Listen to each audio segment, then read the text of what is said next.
Hi everyone, I am Brittany the Cosmic Lunar Soul. Welcome to my channel. If you're new, welcome back to all of my subscribers.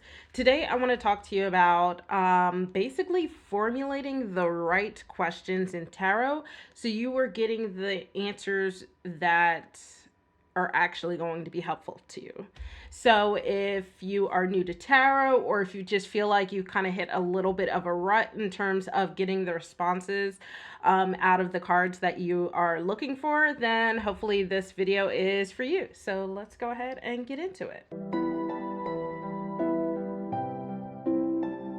So you might be wondering, well, why is it important that I ask the right questions? Well, it's important because you want to make sure you're getting the answer that is relevant to what it is you're truly looking for.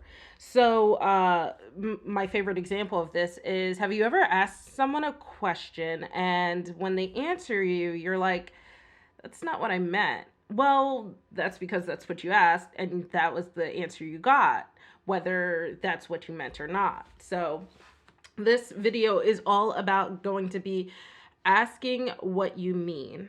So, overall, we're going to talk about the different kinds of pitfalls you want to avoid, and then we're going to go into a little bit of like the ethics side of things, and then we're going to wrap it up with talking about actual examples of good questions and how to reformulate really common questions into something that can better suit you. So let's go ahead and get started with, I think, the most common and probably highly debated thing in the tarot community, and it's whether you should ask yes or no questions to tarot.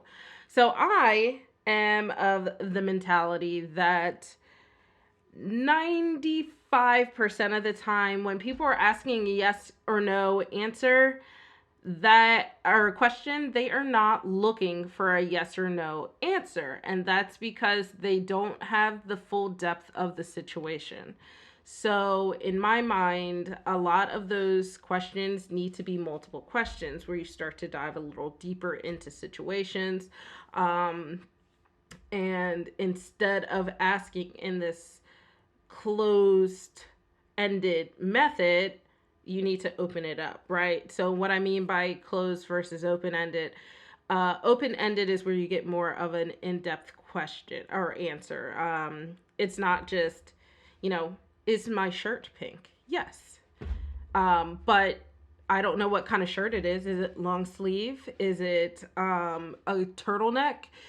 Is it, that kind of thing, versus asking, what kind of shirt am I wearing? So for example, if someone asked me, if they were on the phone and they wanted to know what I was wearing, and they asked, oh, are you wearing a shirt? Yes. But what they really wanted to know was, what does my shirt look like? Right?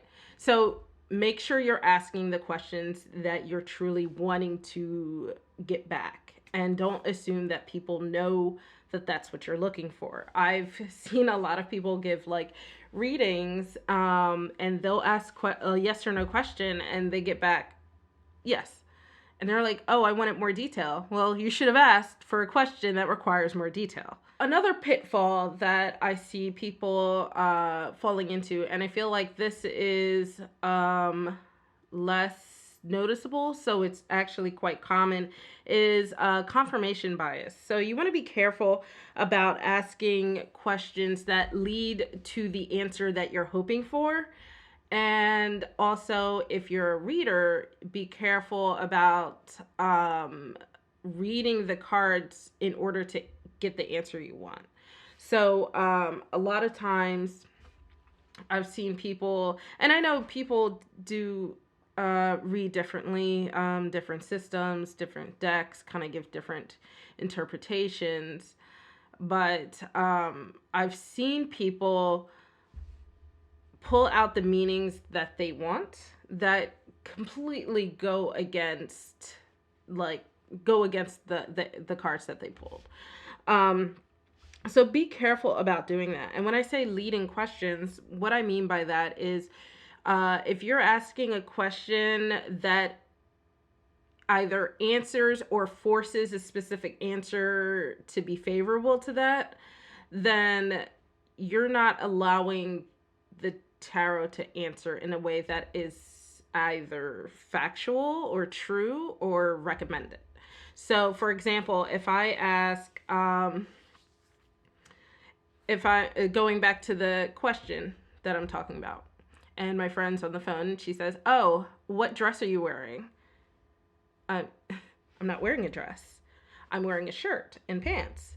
So, but if you ask tarot that, it's going to give you an answer that is nonsensical. And then that leads to confusion or frustration, or it leads to you creating your own confirmation bias on this. So if I'm pulling cards saying, what dress is my friend wearing tonight? But she's wearing a suit.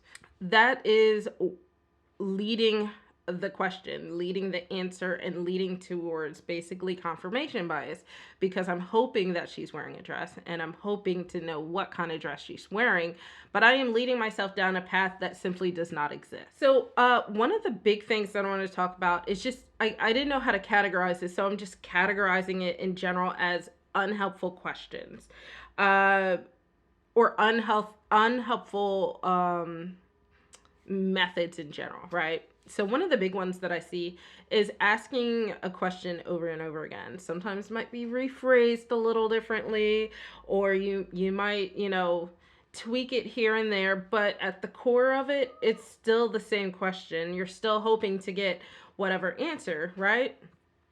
One, this can lead to confusion if you're new, right? So even if you think you're asking a different question and you're rephrasing it, you're still asking the same question, getting different results, because, has someone ever asked you a question over and over again and you're like, was the first answer not right? So you change it up a little bit, and then they keep asking you, so you keep changing it to see if that's what they're looking for. That's exactly what's going on. You're basically fishing for answers, whether you realize it or not. It might not be your intent, but if you're asking over and over again, it means either A, you didn't like the answer before, or I almost said two, or B, you're in a situation that is weighing on you heavily, so you keep checking instead of letting the situation play out. But regardless, it leads to the same situation. It leads to either confusion or frustration, and will ultimately leave you confused at the end of the day, because you're not going to get anything out of it. Asking future questions. So this one is a little debatable, but in my Spicy Witchcraft video, I mentioned how I consider divination. I don't consider it reading the future, so I don't like to ask a lot of future questions, like how will my March go? Well, okay. So I feel like if that's something, and this is a little subjective, because some people do believe tarot to be more of a you can divine the future kind of thing. But if that's not what you're looking for and not what you're expecting, then don't ask those questions. I do live readings, so I get presented with a lot of questions that I don't personally like and would never personally ask.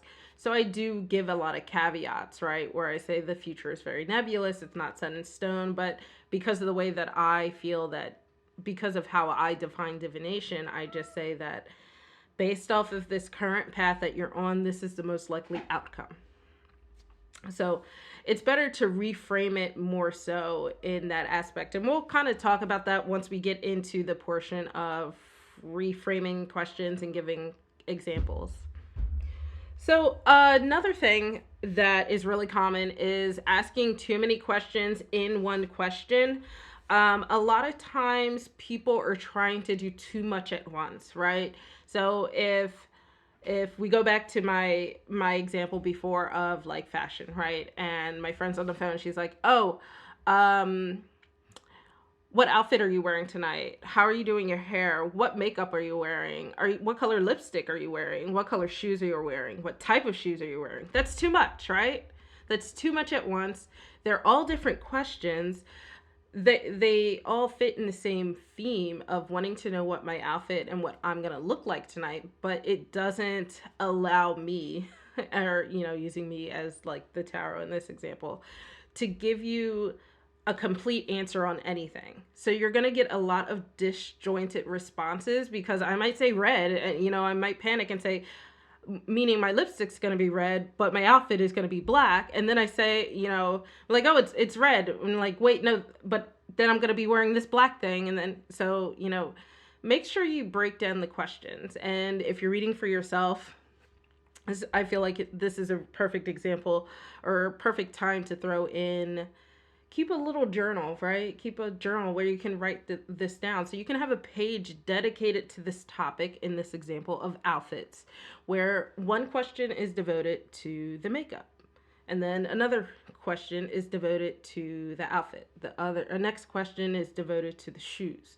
Next question is devoted to the hair. And then you can see the big picture all together.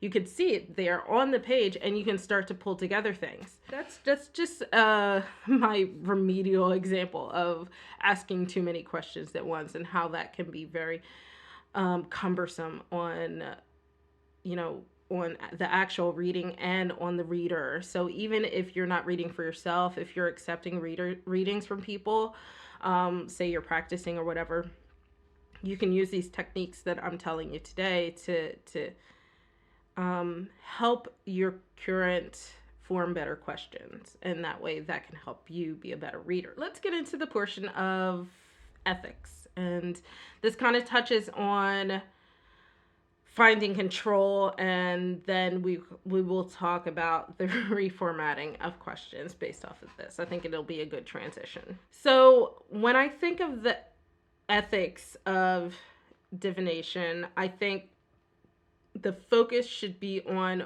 what it is you can control. So the things in life that you have control over. This doesn't always fall into like the ethical side of things, but it can. And if you think of it that way, I think that it will help form a better foundation for a lot of your questions. So when I say things you can control, right? There are certain things in life that we have control over. We have control over our actions, our thoughts, our words, our emotions. I'm sure there's something else that I'm missing. You can put it in the comments if you know, but you get the gist of what I'm talking about. So if you're asking questions that are giving you the control, then that's what you're aiming for, right? You don't want to ask questions where you have no control over the situation. And that's one of the pitfalls of asking about future questions, like, how's my March gonna go? I don't know. But I could ask, what can I do to make March a successful month? That puts the onus and the action and the control back on me. So when we talk about control, this also opens up the door for making sure you're not asking manipulative questions. So this manipulation can form two camps. There's the camp where you are manipulating the tarot, where we kind of actually talked about that. This is the camp where you're asking leading questions because you're hoping the answer will be something, or reading in such a way that you're just trying to confirm what it is you're hoping to see. The other camp is more of third party. This is another thing that's highly debated in the tarot community, but this is where you're starting to manipulate the situation around people that don't involve you. This is where you don't have that control, but it's not in the control of like the universe or spirit or whatever it is you consider divination. This is taking actual tangible people and pulling the control from them so you can be involved in it in some kind of way. Personally, I feel like that's very manipulative, and at the end of the day, just like, it costs nothing to mind your business, The only thing I didn't talk about, and this is personal preference, but I feel like as new readers, a lot of people struggle with this, and this is asking general questions. So this is pulling out your deck and saying, I just want a general reading, or what do I need to know, or what do I need to hear? That is going on the opposite end of the spectrum and being too open-ended. You have no focus, you have nothing to go back on. So unless you're well versed and comfortable in doing general readings, it's really hard to play off of. This is especially hard if you're a reader for other people, who are asking just for general readings, right? You have to be very in tune with your tarot deck. And I have seen it firsthand how frustrating it can be for new readers, even when they're doing general readings for themselves. So I did want to just throw that in there because I do want to talk about how to formulate better questions. And why don't we just go ahead and get started with formulating better general readings, right? So I already said a bad question is just asking for a general reading from your deck, or saying, what do I need to know, learn, hear, that kind of thing.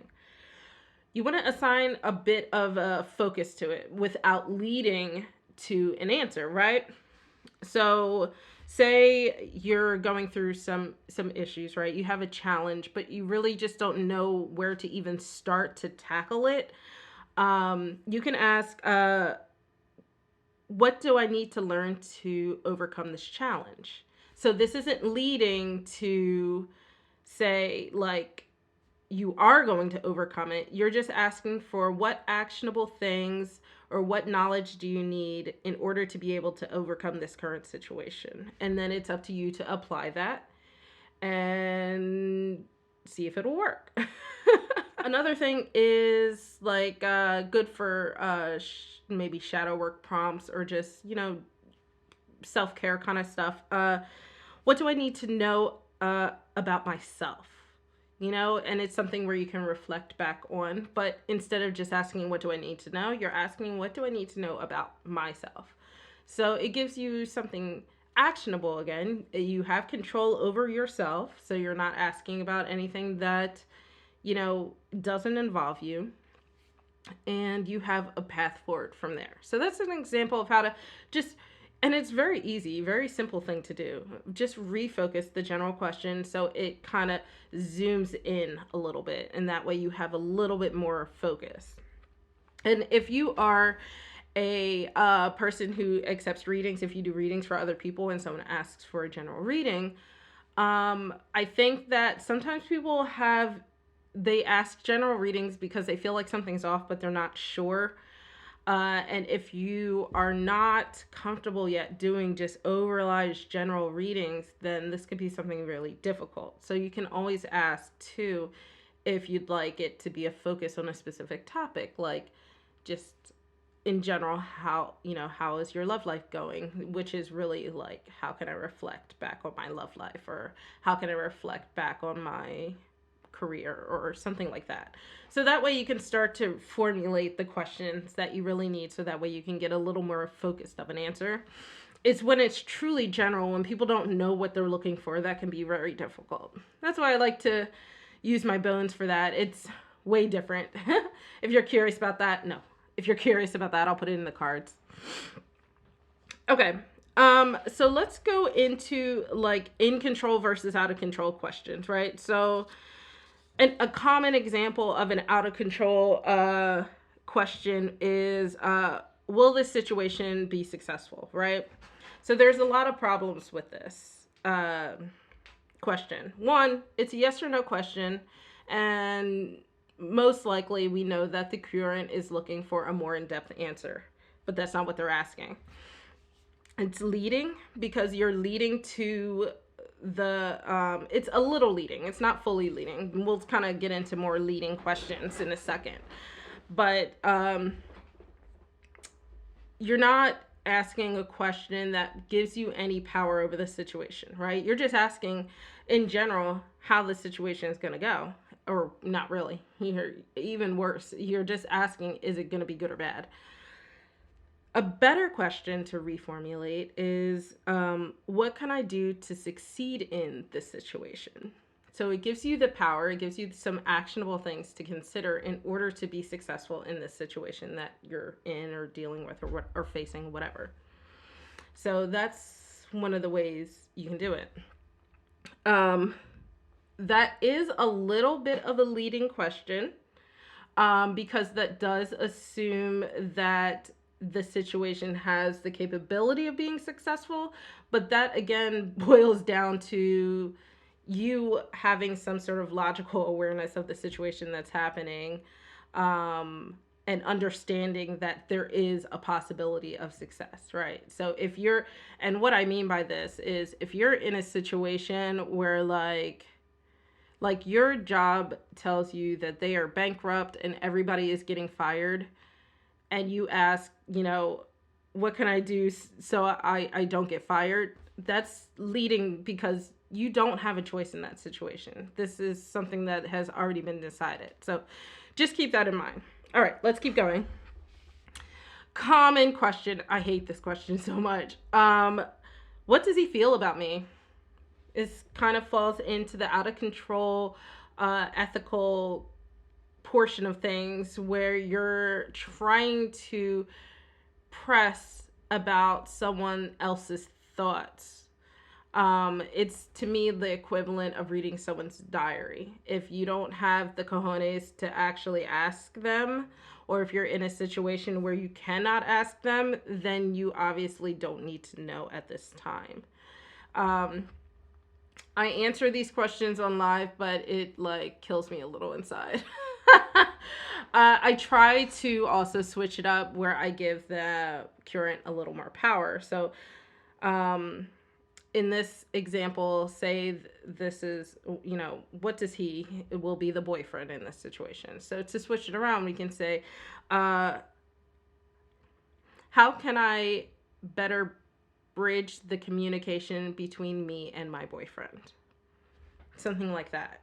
So it puts more control onto the person to initiate these questions. Again, this depends very solely on the situation, but I'm sure by now you realize this. All right, let's talk about one more in control versus out of control situation. So, a lot of times people will ask, is it better if I do option A or option B, right? But what's better? What does that mean, right? Instead, you can ask, what will the outcome be if I choose option A, and what will the outcome be if I choose option B? And you can do a side by side comparison, however you want to do that. And then you can see what are the likelihood of the outcomes if you choose either or, and then you can make the decision going from there. Because better is subjective. What does that mean? What's better to you is not, what's better to me. So if, and this is especially important if you're accepting readings, because I tell people this all the time. I'm like, and this comes into play when people ask about, will something happen soon? This is again future readings. Those using subjective words are meaningless. I don't know what soon means to you. Soon could be an hour. Soon could just be a month. What are we talking about? And the same thing too in terms of better. And trying to discern options. So put that control back on yourself, and just use more deliberate word choices. So I'm going to give a few more examples of manipulative questions, just things to be a little mindful of and to avoid the pitfalls of. Another example is, what can I do so they don't get the promotion, right? So you do have control in this situation. This is an in control kind of question, but it's also manipulative when you really think about it, right?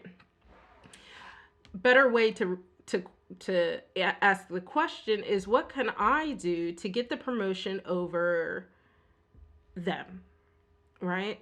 So what steps can I take to get the promotion over the other candidates, would be a better way to put it.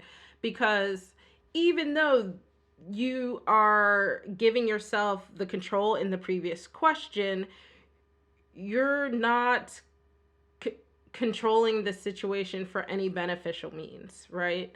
Now, that's not to say that maybe this person is just horrible. Maybe you already have the job and that means they'd be working with you and they're bad. But so those are slightly different, but just to keep in mind how to rephrase questions, right? Oh, another common one is, should I call them today or tomorrow? This is manipulative because you're assuming that you should call them at all, right? The question should really be, what would the outcome be if I called this person? And if it's good, then you can decide where to go from there. But if your first question off the bat is if I should call today or tomorrow, and you're asking me, hey, Britt, should I call this person today or tomorrow? I'm like, do they want you to call them? I mean, should you be calling them? I have so many other follow-up questions. So if you're not giving yourself the chance to get those other questions, you're basically leading, right? You're assuming that you should do this thing when the reality is you could get an answer that says you don't do it, right? So I do want to just finish up because I know we're getting a little long here. But the reason I always say to be careful about the pitfalls of doing future questions is because you sometimes may not like the answer. And if that's the case, you've now put it in your mind that that's how your future is going to be. So because you have no control over it, right? So if I say, how is my March going to be? And I get like the Tower and the Ten of Swords, and I'm like, oh, that's horrible. I am now not looking forward to my March.